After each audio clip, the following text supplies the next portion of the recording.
18, 19 અને 20 માર્ચને લઈને હવામાન વિભાગ દ્વારા જે આગાહી કરવામાં આવી હતી. ગઈકાલની પરિસ્થિતિની વાત કરીએ તો અમુક જિલ્લાઓમાં કરા સાથે કમોસમી વરસાદ છે જોવા મળ્યો હતો. ભારે પવન ફૂંકાવાની પણ શરૂઆત થઈ ગઈ હતી.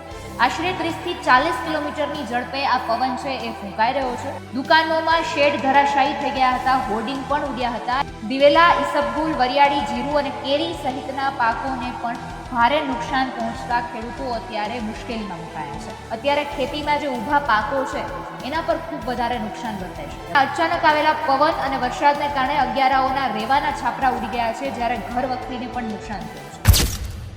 નમસ્કાર, આપણી સાથે હું આકાંક્ષા. તમે જોઈ રહ્યા છો હવે રાજકોટ. આપણે જાણીએ છીએ કે 18, 19 અને 20 માર્ચને લઈને હવામાન વિભાગ દ્વારા જે આગાહી કરવામાં આવી હતી. ગઈકાલની પરિસ્થિતિની વાત કરીએ તો અમુક જિલ્લાઓમાં કરા સાથે કમોસમી વરસાદ છે એ જોવા મળ્યો હતો.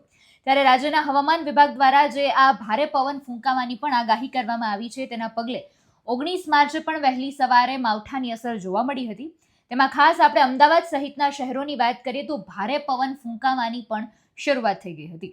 આશરે 30 થી 40 કિલોમીટરની ઝડપે આ પવન છે એ ફૂંકાઈ રહ્યો છે.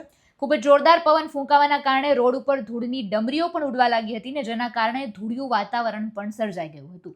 એટલે કે વરસાદ આવવાનો હોય ને નજીકના સમયગાળામાં જે વાતાવરણ ઊભું થાય, અતિશય પવન ફૂંકાવા લાગ્યો હતો અને માવઠાની અસર છે એ વર્તાવા લાગી હતી.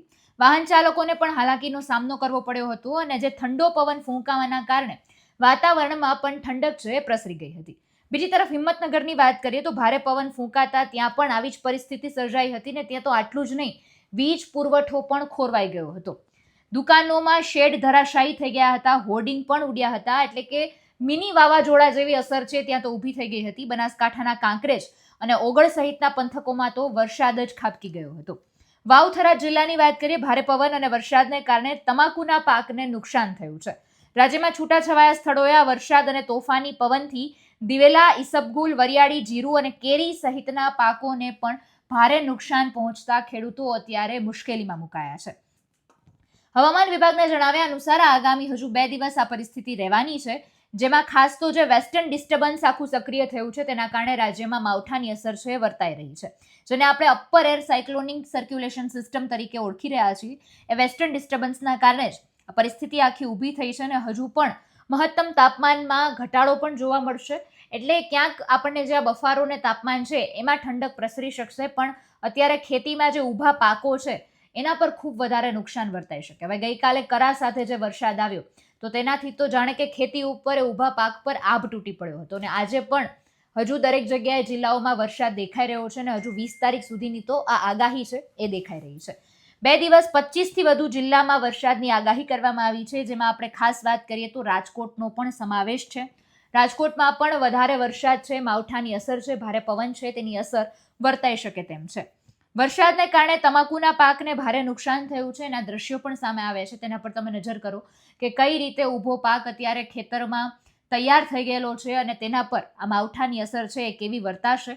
પવન સાથે વરસાદી સાંતલપુરના અગિયારાઓને પણ કરોડોનું નુકસાન થયું છે, કારણ કે અચાનક આવેલા પવન અને વરસાદને કારણે અગિયારાઓના રેવાના છાપરા ઉડી ગયા છે, જ્યારે ઘર વખરીને પણ નુકસાન થયું છે.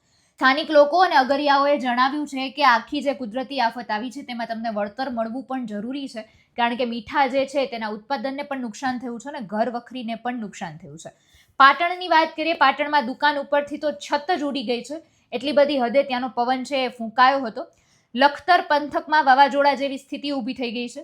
ત્યાંના પણ દ્રશ્યો અત્યારે સામે આવી રહ્યા છે અને હિંમતનગરમાં પણ વાદળછાયું વાતાવરણ છે.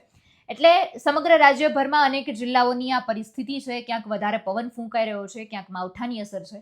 એટલે હજુ 20 તારીખ સુધીની આગાહીમાં કેટલી નુકસાની વર્તાશે, ખેતીના પાકને કેટલી નુકસાની થશે અને જે કાંઈ પણ નુકસાની થાય છે એમાં ખેડૂતોને કેટલું વળતર મળે છે અને ભાવ વધારો કેવો આવે છે, આ દરેક પ્રશ્નો અત્યારે મનમાં ઉઠી રહ્યા છે. આવનારા સમયમાં દરેક પ્રશ્નોના જવાબ મળશે અને કેવી પરિસ્થિતિ હજુ જોવાની બાકી છે એ તો આવનારા સમયમાં ખબર પડશે. સમગ્ર મુદ્દાને તમે કઈ રીતે જુઓ છો એ કમેન્ટમાં જણાવજો.